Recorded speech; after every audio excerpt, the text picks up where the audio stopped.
I'm just here doing some checkover work on your 2014 CF Moto Tracker 800. So I'm just going to go through some of the issues that I found with, and we're also going to touch on your battery and your lights and charging on the bike. So let's get started. I'm going to be bouncing around here a bit, so you're going to have to bear with me. Up in the front of the bike, tie rod ends are okay, but if you look at your steering, the U-joints in your steering post, they have play in the top and the bottom. I'm not sure if those U-joints are available from CF Moto or not, or if you have to replace, on this one it would be the yoke and the lower shaft both. Usually that's how most most brands of bikes that have these, that's how they sell them. They sell them as a unit. You don't get just the U-joints. So that's one thing. Next part is a little hard to show you without the wheel on because I'm not able to turn things as easy. But I do note that there's some roughness and movement in your steering rack. And especially on the other side, if I check for play this way, there is always going to be a little bit in the way these are set up. But I feel that the steering rack itself, maybe not the rack and pinion gears, maybe, but the bearing surfaces that the rack rides in, so where it slides back and forth, is like a bore, and your rack is like a long rod with notches cut in it, and the gear on the top mates to it, and that's how it turns back and forth. And I feel that the rack itself, the housing is part of it, is starting to get wore out in it. So I definitely sense that. And I could also be feeling a little bit from those U-joints as well, where they have wear in them. If the bearings aren't moving the way they're supposed to, because those U-joints have little needle bearings in them, then for sure they're not gonna function properly. Next. Back of the bike, right rear shock, that needs to be replaced. You can probably try to take it to a place in, there's a shop up in Moncton that rebuilds shocks. They might be able to rebuild it. It might cost more than just putting an aftermarket one on it, just to replace this one altogether. I'll have to price it out, see what's available. It's leaking fluid, so you don't have any shocking left. It's shocking. Let's see. Front of the bike, upper and lower control arm bushings and sleeves, they all have quite a bit of wear in them. So hopefully you can see that movement. Ball joints are okay. Wheel bearings are okay in the front. This is the same on the top and the bottom for the bushings for the A-arms on both sides of the bike. You also have play in the bushings for the shocks. Some people choose to fix those. Some people just depends on your application. So if you're only using this bike pretty much to plow a yard, then maybe it's not going to be as important to you. If you intend on keeping it for some time and you want to have a good ride, then you would want to replace those. Next, and since we're standing here, we'll touch on this one too. Coolant is almost empty in the overflow bottle, because it's basically it acts like a little expansion tank, and the level in the radiator, that is the cap, is somewhere way down here when you look down inside, so that's low as well.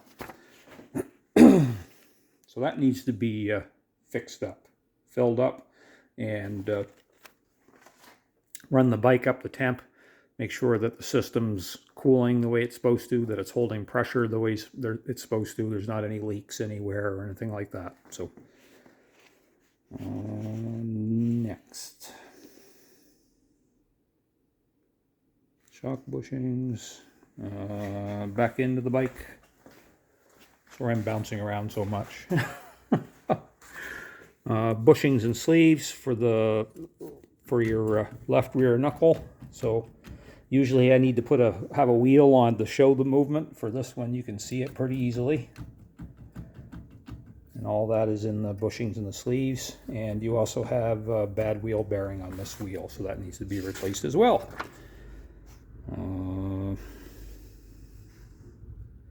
Left and right rear control arm bushings and sleeves, they have wear here and here, here and here. They're not wore as bad as the ones in the front. They're not going to get any better. Sometimes people will say something along the lines of add grease to it and it'll last longer. They don't get better with the grease. They just feel like they're better for about a mile, and then the grease squirts back out, and then they're just the same as they were. So the big thing here is that you do not want those to go so far that you start wearing the bores in the control arms, and because then you get into a situation where you have to actually replace the control arms and not just the bushings and the sleeves that are inside them and stuff like that. So that's something to keep in mind. Let's see.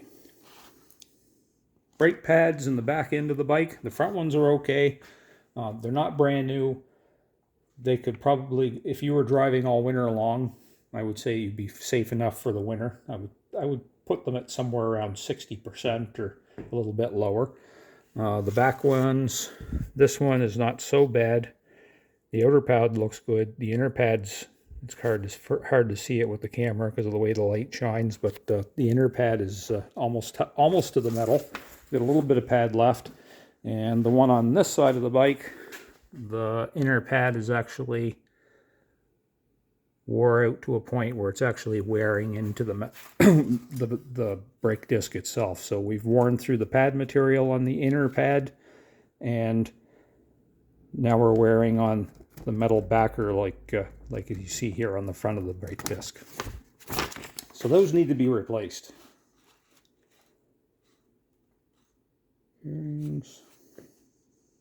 Sorry, I'm slow here for a minute. The bike is a 2014. Replacing pads on 2 wheels. I would also recommend changing the brake fluid out, just because the brake fluid becomes contaminated with moisture over a period of time, and that's why pretty much every owner's manual maintenance schedule says change your brake fluid every 2 to 3 years. So that's something you would definitely want to look at having changed out, unless you know it has been done. I think that's it for those problems. So over here, just give me 1 second. I lower the bike down. I don't know why I call them bikes. They should be called little trucks.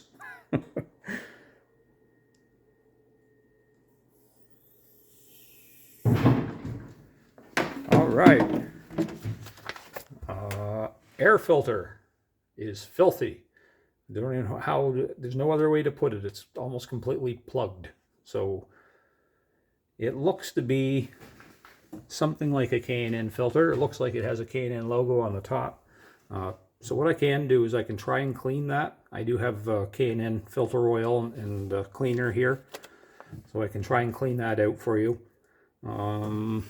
If we can get at them in a decent way, I would also recommend where the filters like that we also change the spark plugs at the same time, because they're probably getting a bit carbon fouled from the engine running rich, because for sure you haven't been getting the airflow there that you should be getting.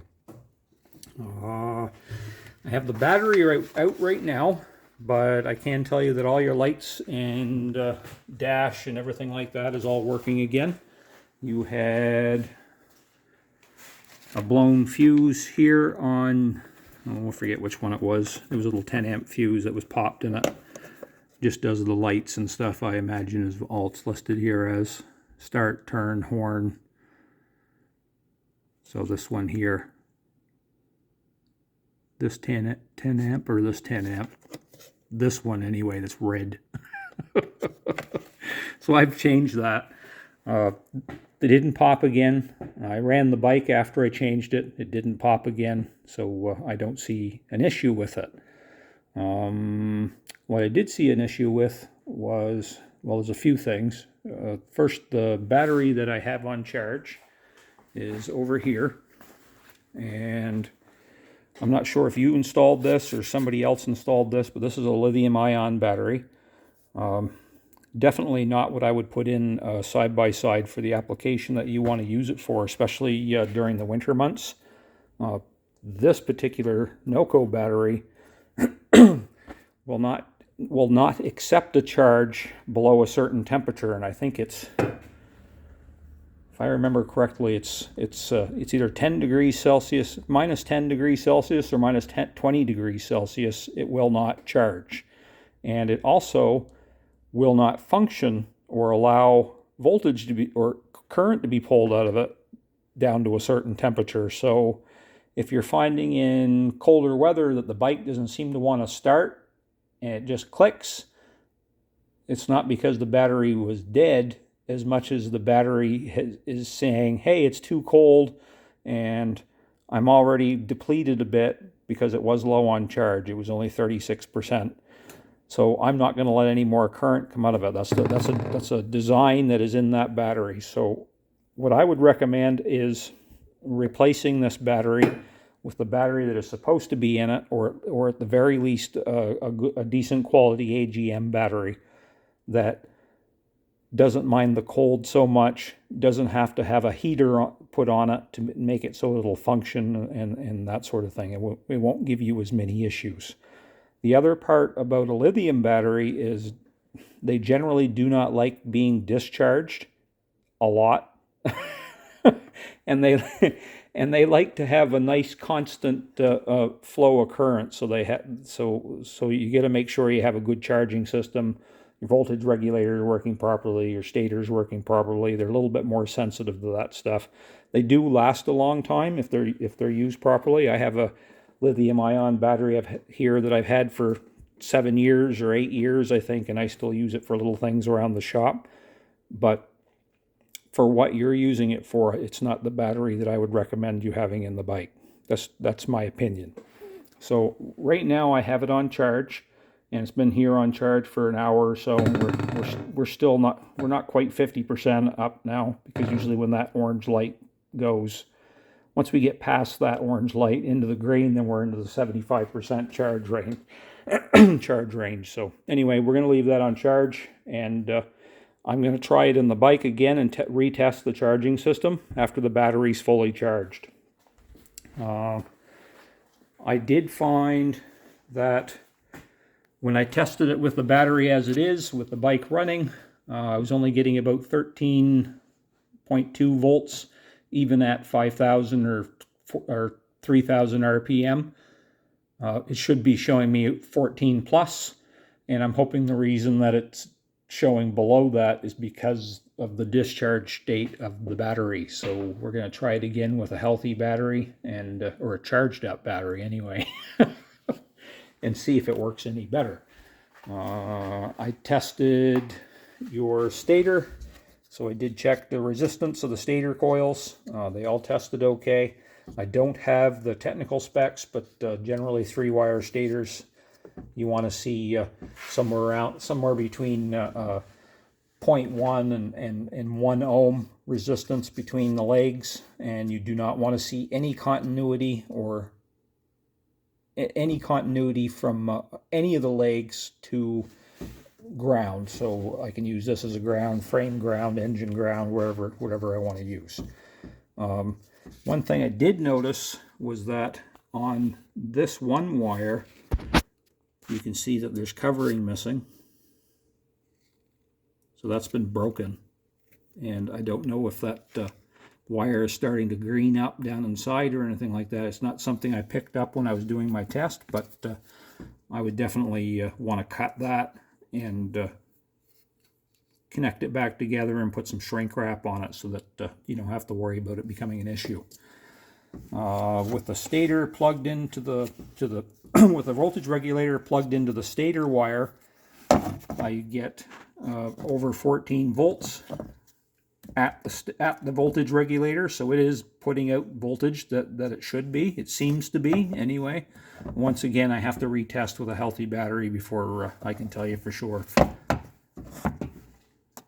It had one little hiccup where it went up to a certain RPM and it was putting out voltage fine, but it dropped down to about 13 volts just for a split second, and I don't know if that's because it had no load on it. So I'm going to test it again with a load on it with the battery hooked up to it just to make sure it's working the way it's supposed to be. Anyway, so I've gone over the bike, and there's a couple other little things that I would recommend doing. It definitely needs an oil change, oil and filter change. Rear differential fluid and front differential fluid should all be changed in it. And other than that, and the issues in the charging, that's about all I have to report. So if you have any questions, please let me know, and I'm sure we'll be talking soon.